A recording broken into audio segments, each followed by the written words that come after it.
要说近期我频道最多人敲碗的车型，那就是 Silvia。Silvia 这台车可以说是在车迷界中冷门的存在。资深车迷眼中，它是一台刷雨神车；小白车迷眼中，可能对它的印象就是在电影里被主角拿去撞墙的赛车，甚至可能连它的名字都没有听过。它的讨论度不像同旗下 GTR 以及 Ferrari Z 一样热门，但是它在 JDM 车型中可是拥有举足轻重的地位，代表了90年代跑车黄金时期的作品之一。今天就带你们一同解析以及了解它的历史。尼桑 Silvia。各位观众朋友们，大家好，我是子阳，欢迎收看我的频道。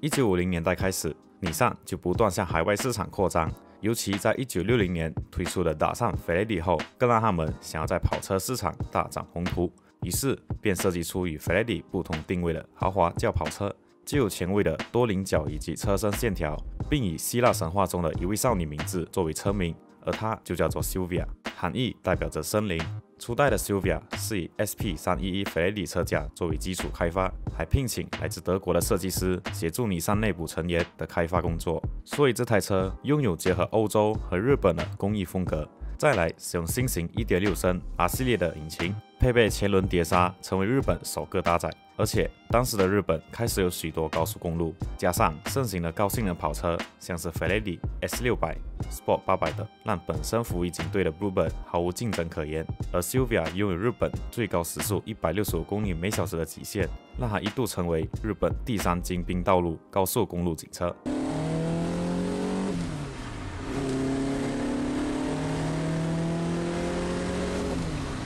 Silvia 跳脱传统式的设计理念，以及配备高规格零件，甚至它是以纯手工的方式来打造，导致它的开发以及生产成本几乎是 Ferrari 的2倍，价格也来到夸张的119万1000日元。在3年期间，仅有生产554台车，最终因为市场过高的定价以及成本，让它开高走低，并在1968年之后销声殆尽。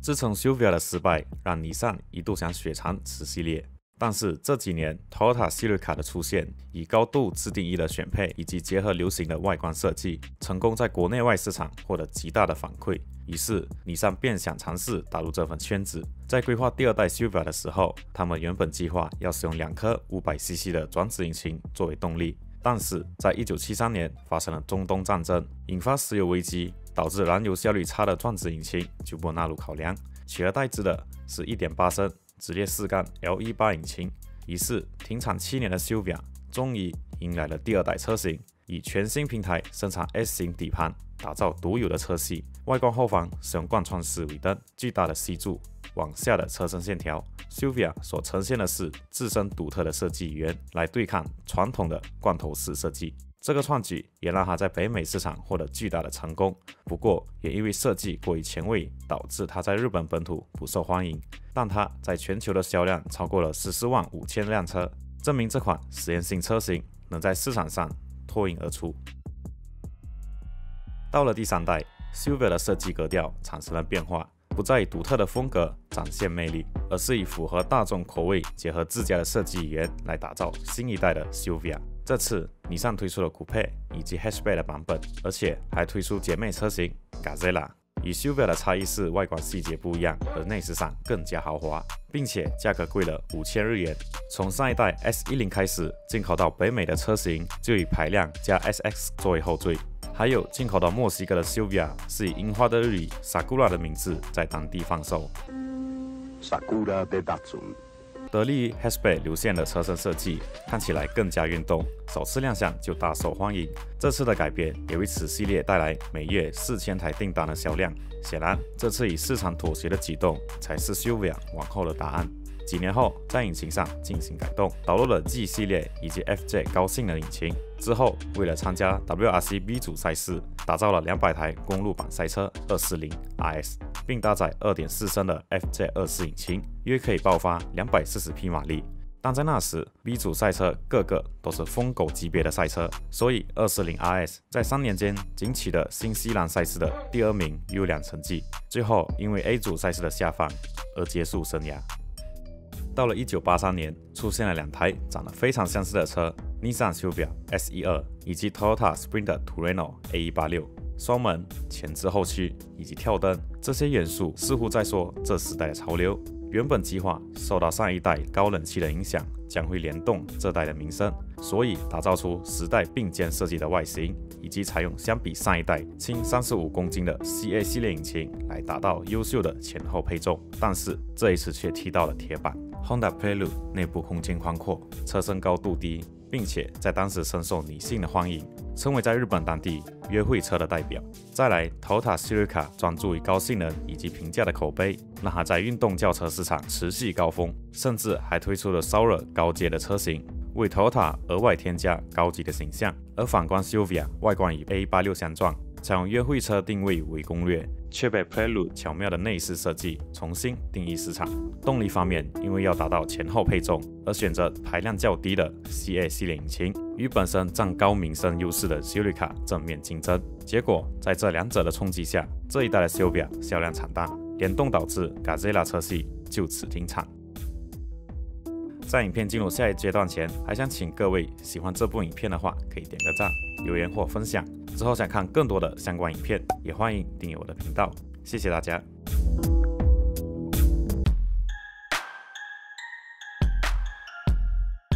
1988年，吸取前代的失败，尼桑费尽所有心思研究，企图打造超越 Honda Prelude 的车款。于是 S13世代 Silvia 就此诞生。型号分类使用了扑克牌的 K、Q、Z 来区分，并且从 S13开始，尼桑就将车型方针朝向运动化发展。ST 盘全面往性能取向做研发，最大改动是底盘后方使用全新的多连杆悬吊，并投入第2代 Hi-Cast 4轮转向系统。而这一举动将原本普通的后轮驱动进化成弯道神器。再来引擎方面，使用上一代的 1.8 升的 CA 引擎，直到1991年才开始以 2.0 升的 SR 引擎来提高动力。SR 作为 CA 系列的延伸作品，铝制引擎坚固耐用，结构相对简单，改装难度低，被视为一台优秀且适用各种类型车型的引擎。旗下 SUV、MPV 车型都有搭载这个系列的引擎，而且 S13 的存在让 Silvia 车系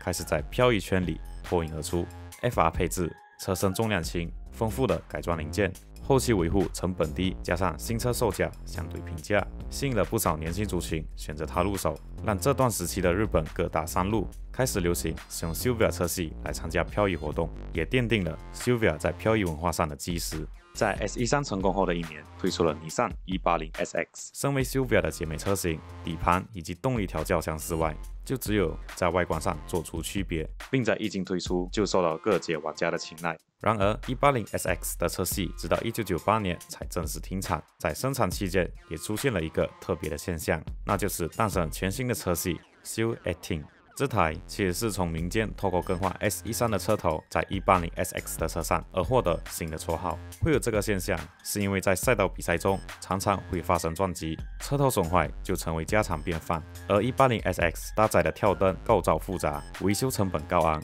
所以他们就想到把同样是 S13 底盘的 Silvia 车头替换上去，配件相对便宜，以及改装相容性高，直接安装就可以适配。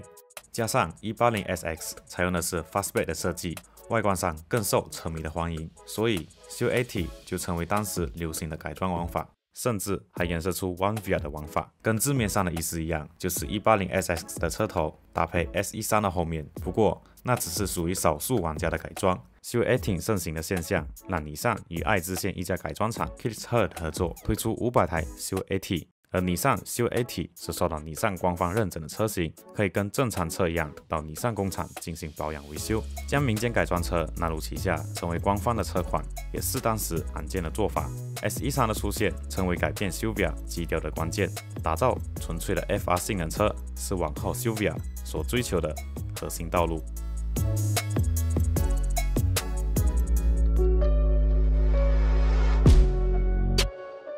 不知道是因为受到 R33 的影响 ，S14 的设计相比上一代变得圆润且整体尺寸增大。在日本道路法规原本定义的5号小型汽车变为3号普通汽车，车身尺寸增加意味着操控性能下滑，让许多竞技爱好者无法接受，尤其是漂移玩家需要灵活的车辆操控。本身体型大的 S14 自然不受到欢迎。不过 S14其实相比上一代降低了车身高度，车身刚性有所增加，加上车宽和轴距加长后，操控更加稳定。而且它所搭载的 SR20 DET 引擎下放了 NVCS 可变正时系统来改善低速扭力，并且强化了机油泵浦的出力，还加大喷油嘴和涡轮，让原厂就达到220匹马力。在引擎改良以及优秀底盘的基础下，还是被视为甩尾的利器。即使在难以观察的地方有所增强，但是 S14最多人唾弃是它圆润的外形设计，看起来没有什么战斗气息的样子。而尼桑通过推出后期改款后，将大灯、尾翼、包围以及前后保杆进行替换，设计出让车迷喜爱的侵略性格调。而车迷自然把 S14划分成 Zengi 和 Koki 的版本。这边有个小插曲，尼桑在公布北美的240SX 销量结果，有高达75% 的消费者是来自女性，很有可能是因为在北美只有获得平庸的 KA24 引擎，但是优秀的底盘表现让大部分玩家买来都会把引擎替换成更有动力的版本。放售期间推出了限量30台的 Nismo 270R 以及 Outtake Version KS MFT， 光从外观就看到超大型的尾翼，势必要告诉别人这台车不好惹。不过第一个让我联想到的是 Dodge Charger Daytona 的样子，尽管 S14 的变化让各界对它的评价褒贬不一，但透过这台的研发过程，也为下一代的 Silvia 蜕变成极致的赛道利器。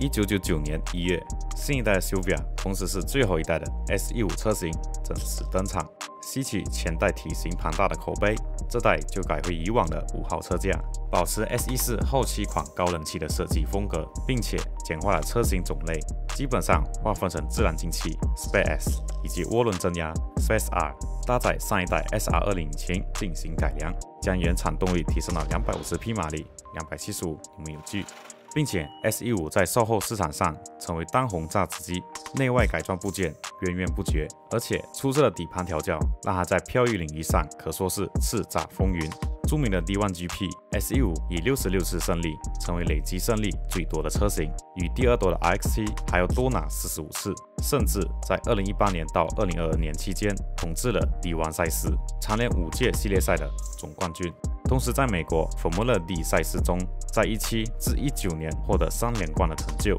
这些赛事所拿下的荣誉足以证明 Silvia 即使年过数十年，依旧能在赛事领奖台上。如果要说 S15 是甩尾界的天花板，也当之无愧。即便对于玩家来说 ，S15 在当时是一款极致的 FR 性能机器，任何关于漂移的赛事或者活动都会看到 S15 的身影，甚至前几代的 Silvia 也有高几率会出现。但极限热血以及热衷漂移的消费者毕竟是少数，而这时的 Silvia 已经大大降低向海外发展，意味着只有少量的 Silvia 流入海外。Silvia 销量的低迷，加上当时的尼桑财政严重赤字，以及2000年的排放法规更正，导致尼桑不得降低成本，寻求更高利润的车型。因此，在2002年终止 S15 生产 ，S 底盘生产线就此结束，让这台号称最强大一代的同时，也是最短暂寿命的车型，在短短3年光辉时间就步入历史舞台。不过，在它停产多年后，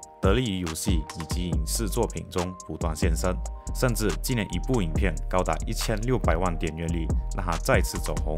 优美带着刺耳的声音，展现均速的漂移，将所有观众从鲜红色的大牛转移到它的身上。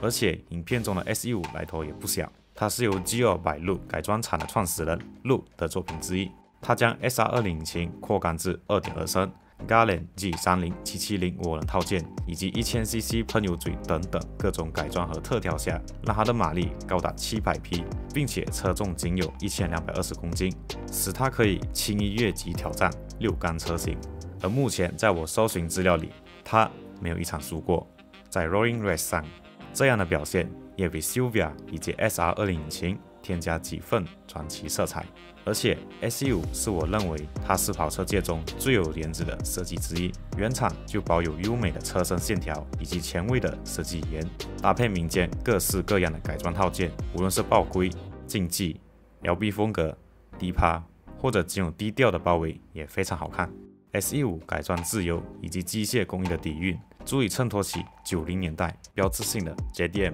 巅峰工艺。尼桑 Silvia 可以说是打造漂移文化的基石，从原本以约会车作为市场攻略定位，却阴差阳错成为漂移界重要地位的跑车。它所配备的特点都成为赛道上的优势。随着时代变迁，很可惜早早就面临绝唱。而近期跑车热潮逐渐回升，尼桑 G 迎来新世代的到来，希望有朝一日能看到 Silvia 的名字回归车迷视野，继续撰写它专属的漂移王朝。